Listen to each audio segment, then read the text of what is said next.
Today's synth exploration is sponsored by Skillshare, and the first 1,000 of my subscribers to click the link in the description will get a 2-month free trial of premium membership, so you can explore your creativity. Hello there, and welcome to another BoBeats video. Today we're checking out the Black Noir drum module from Endorphins.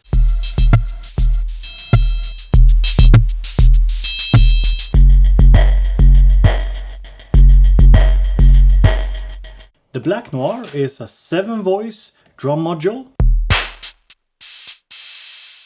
with a master filter and with an effects section with 16 different effects across 2 different banks. We got a bass drum, snare drum, tambourine, closed hi-hat, open hi-hat, and the metal beat, and the cymbal. The filter itself is a combined low-pass and high-pass filter with resonance.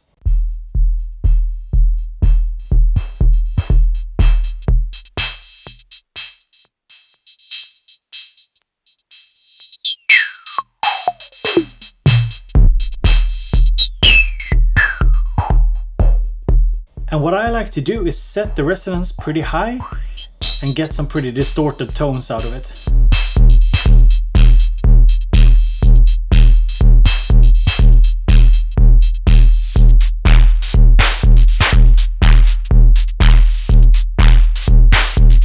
For each of the drum sounds, you have a trig input that you can use to trigger the sound.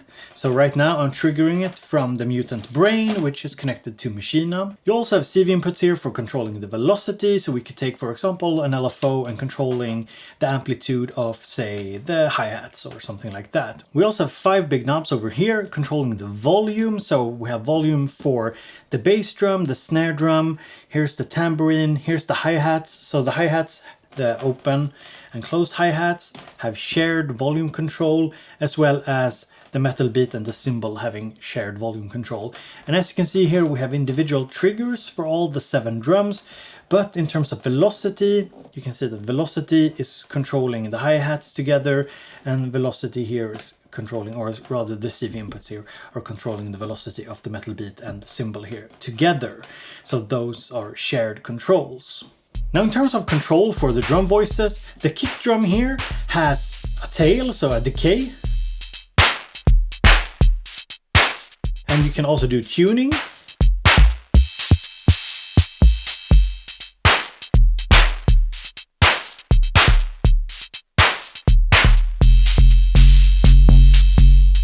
We also have tail for the snare drum, so the decay for it. You can also tune it.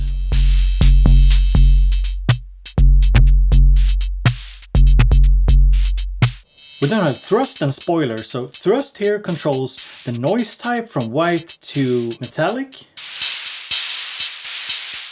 And the spoiler here controls the bit reduction.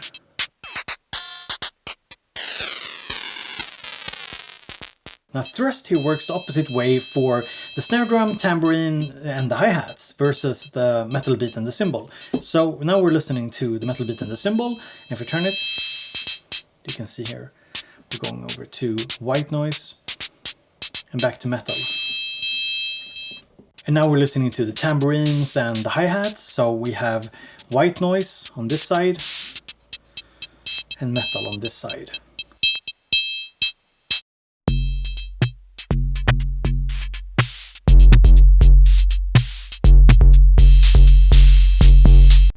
So as you can see here, we have outputs also for the individual voices. If I plug something in here, we're removing it from the main mix. And you can see here we have mono mix output as well as stereo mix. So stereo mix is line level, mono mix is eurorack level. And the stereo mix output is of course more useful when using it with certain effects, for example, stereo reverbs. The module also has a clock input, which is useful, for example, for creating fills. So for example, if I just stop here, we can take the LFO here into the clock. And now if I press down a button,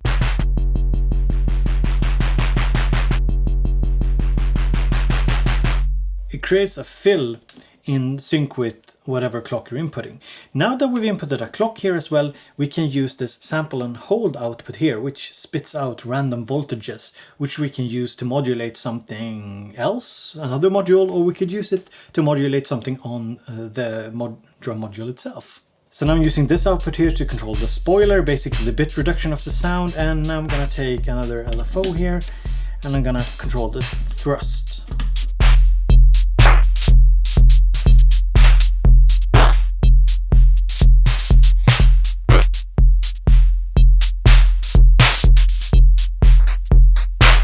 Now you also have a mono auxiliary input, so you could take, for example, a drum sound, remove it from the mix and then insert it back into the unit itself, or insert, say, a synth sound to use with the onboard effects.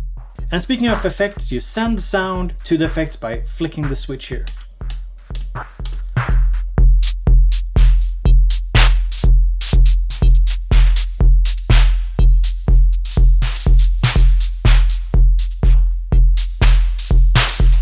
So you have a main level knob here, which generally sets the kind of dry and wet amount, and then you have this knob over here, which often have two functions. So you can hold the tap button for a little while.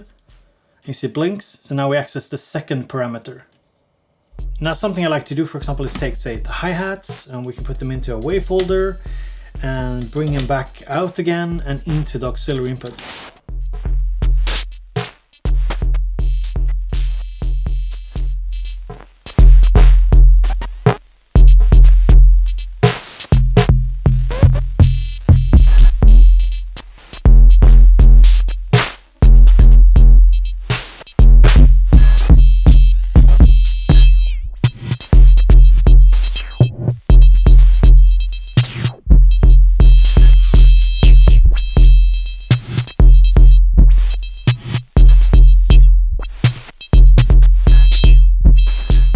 Next up in the video, let's take a look at the effects section.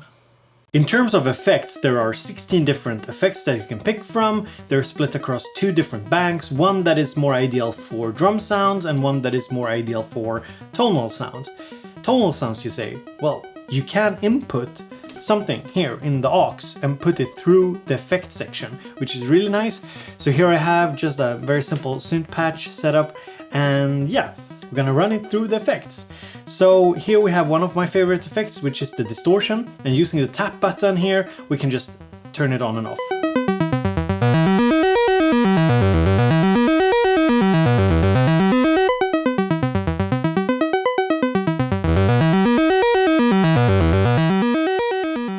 And now we can take the drums here and we can just process some of them through the distortion.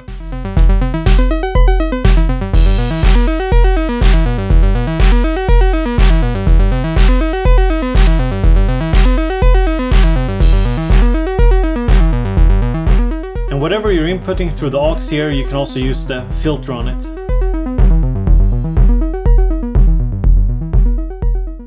And for tonal sounds, here's a beautiful reverb.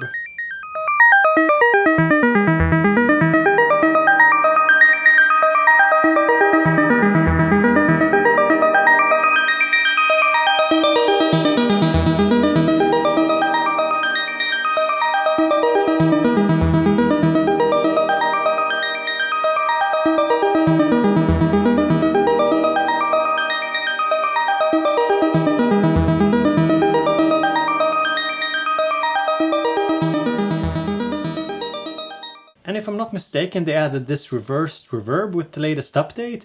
I think it sounds pretty cool on drums.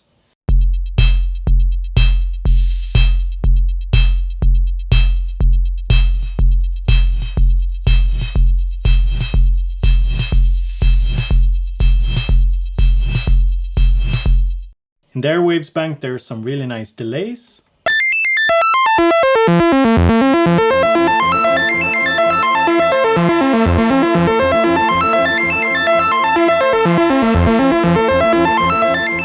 Another really cool thing is that you can actually cycle through all the effects using some kind of modulation here. So for example, if I hold down these two buttons here for more than 1 second,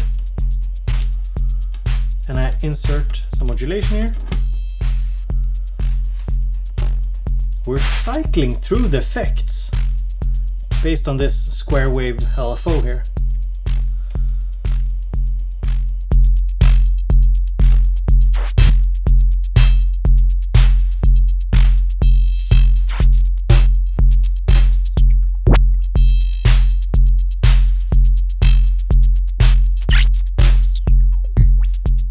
I actually enjoyed working with the Black Noir so much so that I created a free sample pack for you to download. I processed the Black Noir through a bunch of eurorack effects, and I have this pack here, the Crunchy Drums. It's 160 plus drum sounds that you can download and have fun with, and yeah, just go ahead and check it out. I'll put a link in the description. So let me end the video here with some of my personal thoughts about this drum module here.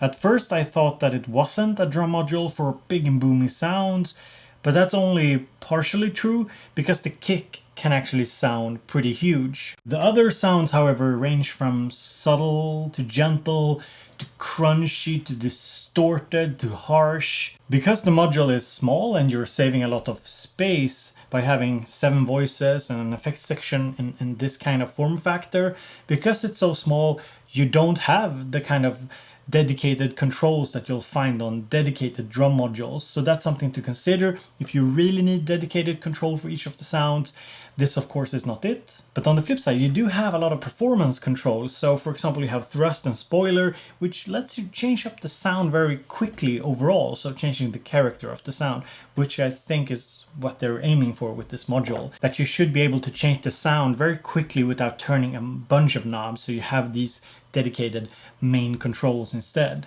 Speaking of changing up the sound, the tuning knobs are very tiny. They can be quite annoying. I have small hands. They can be quite annoying to turn, but that's also not something you will be doing a lot while you're playing live, I suppose.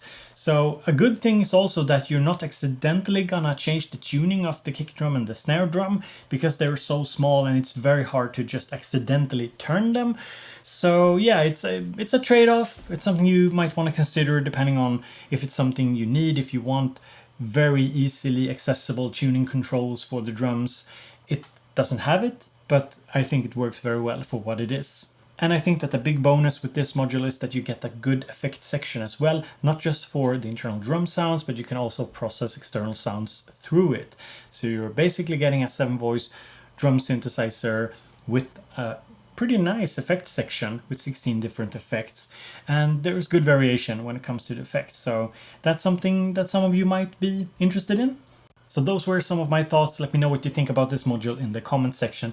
Now before we end, here's a little word from today's sponsor. Let's talk a bit about today's sponsor, Skillshare, because my channel is a lot about learning, and if you want to learn new things, head over to Skillshare. They have classes in music production, mixing, mastering, but also other creative endeavors, photo, video, drawing, and more. The first 1,000 of my subscribers to click the link in the description will get 2 months free trial premium membership so you can explore your creativity. And if I could suggest one class to take, that would be this one by a young guru. In it, you will learn how to mix. He's actually a really good producer, mix engineer, and it's worth checking out, especially if you're a beginner wanting to learn the basics of mixing. And recently a viewer of mine alerted me to this course about how to compose ambient music, and he actually thought it was really good, so I just wanted to let you know that it's out there on Skillshare, so go and check it out with my link in the description. Hello there, welcome to another BoBeats video, and today,